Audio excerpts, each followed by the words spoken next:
से बिहार सरकार एकदम फेल है और वो चुनाव हार रहे हैं। उनका सहारा जीतने का केवल एक ही है कि चुनाव आयोग को सेट करें, चुनाव आयोग से मतदाताओं की संख्या घटाएं, मतदाताओं को बाहर करें और वो तभी चुनाव जीतेंगे। पूरी तरह से डगमगा गया है।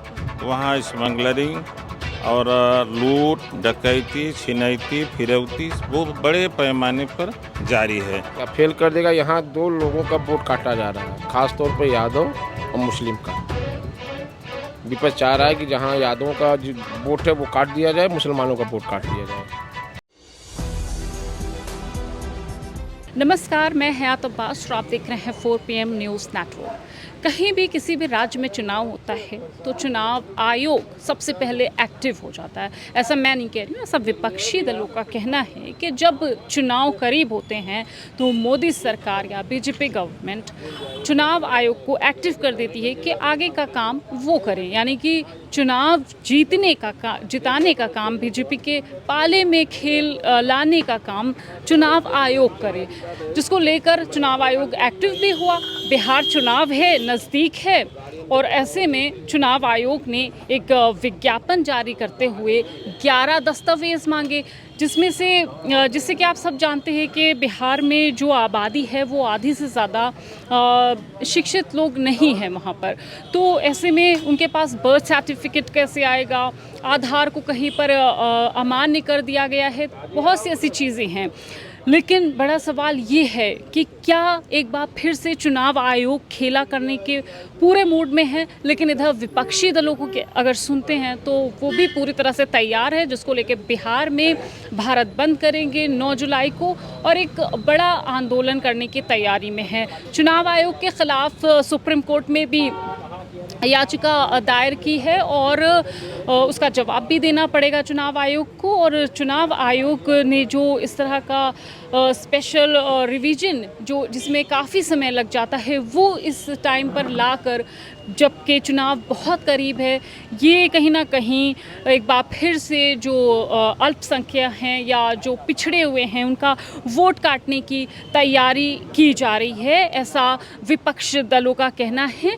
अब लोग इस पर क्या कुछ सोच रहे हैं, जान लेते हैं। सर, बिहार में चुनाव है और एक तरफ विपक्षी दलों का आरोप है कि एक बार चुनाव आयोग फिर से खेला करने का प्लान बना रहा है, आप कैसे देख रहे हैं? पूरी तरह से बिहार सरकार एकदम फेल है और वो चुनाव हार रहे हैं। उनका सहारा जीतने का केवल एक ही है कि चुनाव आयोग को सेट करें, चुनाव आयोग से मतदाताओं की संख्या घटाएं, मतदाताओं को बाहर करें और वो तभी चुनाव जीतेंगे।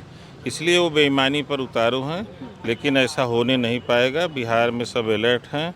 जो भी मतदाता जो पुनर्निरीक्षण सूची का बहाना दे रहे हैं, वोटर लिस्ट काटने का जो प्रयास कर रहे हैं, वो होने नहीं पाएगा। सारे विपक्षी एकजुट हैं और चुनाव वहाँ फेयर कराने के लिए पूरी तैयारी से हैं और उसका चाहे जो खामियाजा हो, आंदोलन करना पड़ेगा तो आंदोलन के लिए पूरी जनता तैयार है। इसलिए फेयर चुनाव कराना पड़ेगा सरकार को। सरकार चाहती है कि हम आयोग के बल पर पुनः सरकार बना लें, तो ऐसा होने वाला नहीं।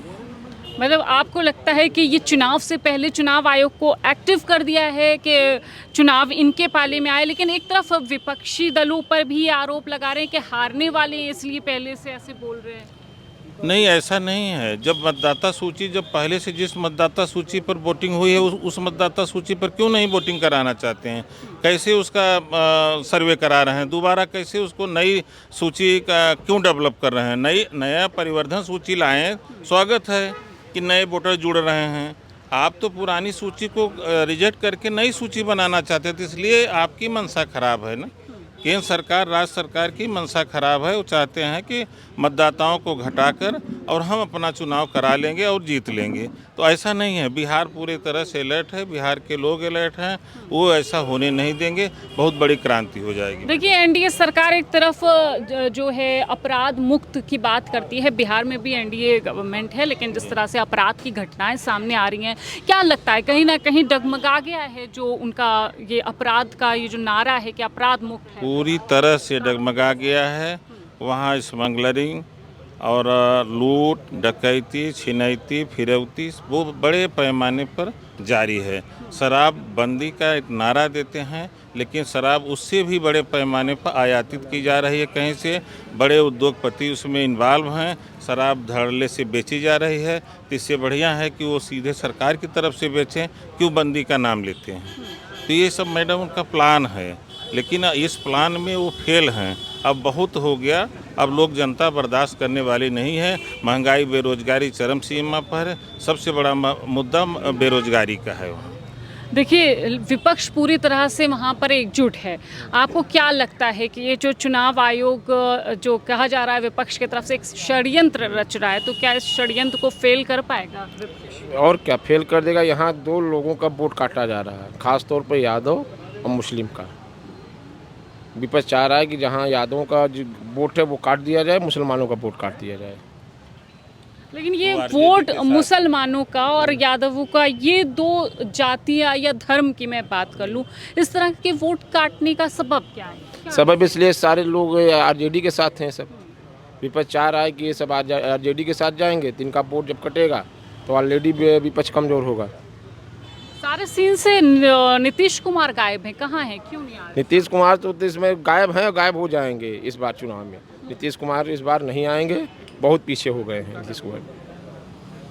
बिल्कुल, एक तरफ बिहार सरकार कहती है कि हमने रोजगार दे दिया है, लेकिन एक तरफ पलायन हो रहा है युवाओं का वहाँ बड़े पैमाने पे अगर आप दिल्ली, बम्बई, हरियाणा, सूरत का अगर सर्वे करा लें तो आपको पता चल जाएगा कि कितना पलायन हो रहा है।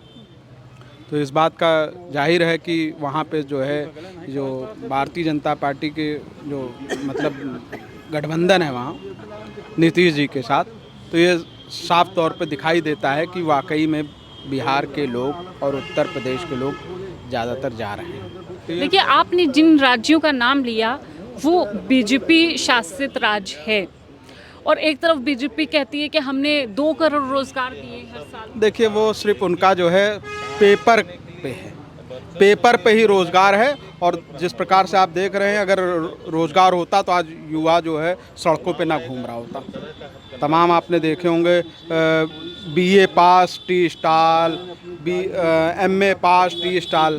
तो अगर रोज़गार अगर होता तो इस तरीके से युवा जो है स्टॉलों पे ना दिखाई देता। आज बड़ा सवाल है।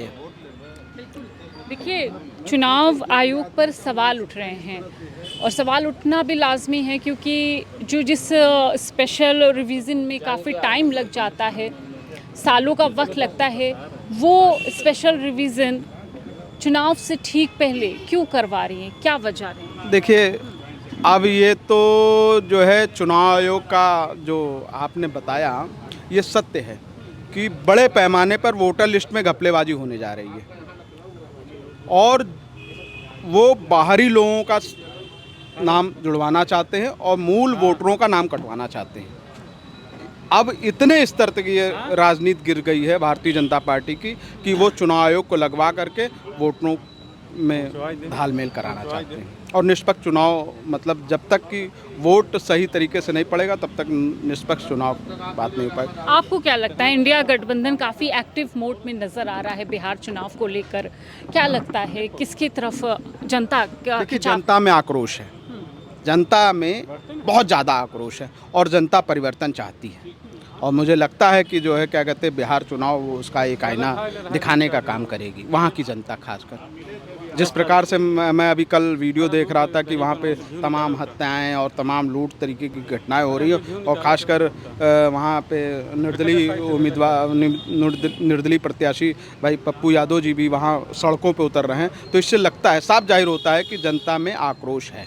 देखिए, बिहार चुनाव में कहीं ना कहीं चुनाव आयोग एक बार फिर से खेल करने की पूरी कोशिश में था, ऐसा विपक्ष का कहना है। लेकिन बिहार की जनता बहुत जागरूक हो चुकी है, क्योंकि जिस तरह से एनडीए सरकार के दौरान वहाँ पर घटनाएं हो रही हैं, वो चाहे अपराध हो, मर्डर हो, किडनैपिंग केसेस हो, स्मगलिंग हो, तमाम इस तरह के अपराध की घटनाएं रोज़ सामने आ रही है। तो कहीं ना कहीं जनता बदलाव के मूड में है और जनता फैसला कर चुकी है। फिलहाल अब बहुत ही कम समय बचा है इस चुनाव में, रिजल्ट भी आएंगे, नतीजे भी आएंगे और नतीजे आपके सामने ही होंगे। कैमरा पर्सन सत्यनारायण के साथ मैं हयात अब्बास, 4 PM न्यूज़ नेटवर्क।